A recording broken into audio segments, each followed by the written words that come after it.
सभी भक्तों को जय माता की।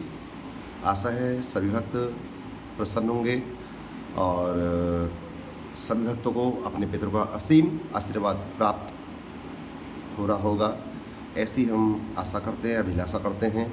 और सभी अपने परिवारजनों के साथ खुश होंगे, समृद्धशील होंगे। चलिए भक्तों, इसके साथ साथ एक सूचना और एक जानकारी देना चाहते हैं कि जैसा कि आज अष्टमी का श्राद्ध हो चुका है।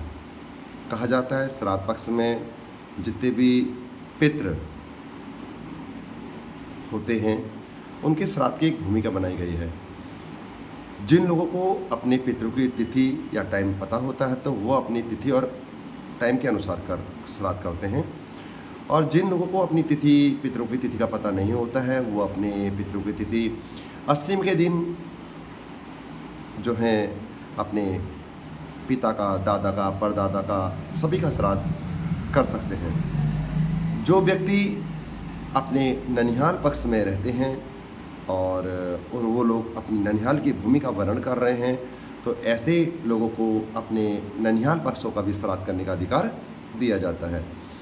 इसके साथ साथ मातृपक्ष का श्राद्ध नवमी, जैसा कि कल नवमी का दिन है और कल नवमी का दिन है। इसके साथ साथ कल मातृपक्ष का श्राद्ध है, तो माताओं का श्राद्ध कल के दिन ही किया जाना चाहिए। जिनको अपनी तिथि ज्ञात है और जिनको तिथि अपनी ज्ञात नहीं है वो भी कल नवमी के दिन श्राद्ध कर सकते हैं। इसके साथ साथ देखिए, ये पितृपक्ष चलता है तो पितृपक्ष में जो इस समय का जो हमारा पितृ होता है वो 3 पक्ष से चलता है। और इस समय जो भी पितृ को दिया जाता है वो इधर 3 पक्ष अपने घर के, जैसा कि अगर किसी के पिताजी नहीं है वो अपने पिता का श्राद्ध, अपने दादाजी का श्राद्ध और अपने परदादा का श्राद्ध करते हैं। और इसी तरह से वो अपने आगे की प्रक्रिया में अपने ननिहाल में नाना, परनाना और वृद्ध नाना का भी श्राद्ध करते हैं, क्योंकि देखिए 16 श्राद्ध का समय, 16 दिन का जो पर्व रहता है ये पितरों का रहता है। इस समय पृथ्वी का संचालन का अधिकार भी पितरों के हाथ में दिया गया है। खासतौर से कहा जाता है कि इस समय रक्त चंदन का, जिनके माता पिता नहीं होते हैं तो उनको रक्त चंदन का, रक्त यानी रोली का प्रयोग नहीं करना चाहिए, पीले चंदन का ही प्रयोग करना चाहिए। और इसके साथ साथ कहा जाता है कि श्राद्ध से पहले, जैसे मैंने पूर्व में भी कहा था कि प्रातःकाल उठने के बाद घर को गाय के गोबर से अवश्य लीपें। घर को गाय के गोबर से लीप कर फिर सायंकाल के समय एक दिया वहाँ उस देली पर जरूर जलाएं। इसके साथ साथ जब प्रातःकाल देली लीपें तो उसमें कुछ जौ, तिल और सफ़ेद फूल अवश्य चढ़ाएं, क्योंकि ताकि आपके पितरों का प्रतीक रहे और आपके पितर असीम अनुकंपा से आपको आशीर्वाद प्रदान करते रहें। इसके साथ साथ देखिए, जो लोग कल अपनी मातृपक्ष का श्राद्ध करेंगे उनके लिए कहा जाता है कि प्रातःकाल उठने के बाद जब तक श्राद्ध ना करें तब तक वो दूध का सेवन ना करें।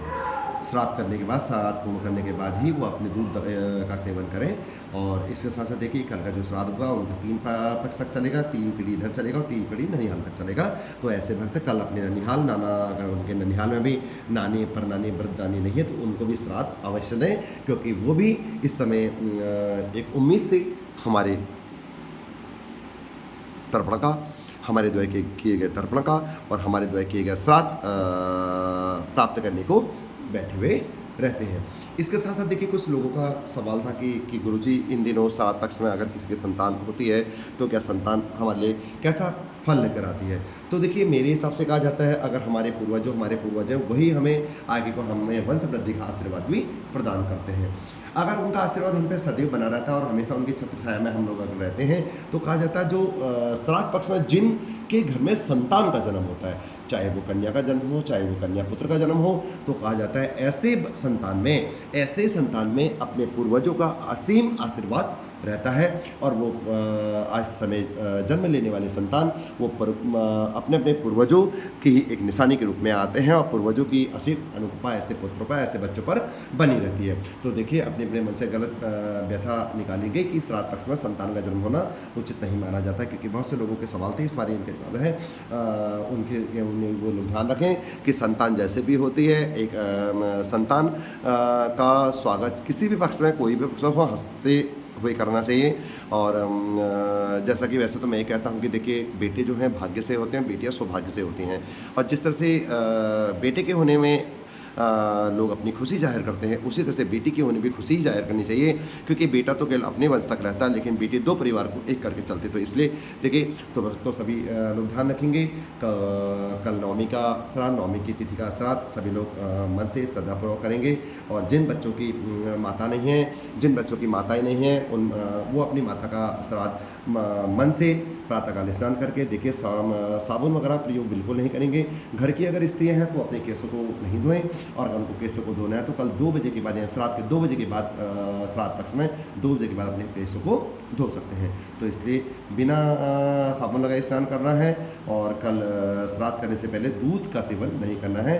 तो चलिए भक्तों, अगर ये जानकारी सही लगी हो तो चैनल को लाइक, कमेंट, शेयर ज़रूर करें। और हमारे चैनल के साथ जुड़े रहने के लिए चैनल का विशेष ध्यान रखें। चैनल को लाइक, शेयर, कमेंट जरूर करें। तब तक सभी भक्तों को जय माता की मंगलमयी आप सभी का मंगलमय करे, और आपके पितरों का आपको असीम आशीर्वाद प्राप्त होता रहे। इसी शब्दों के साथ जय माता की।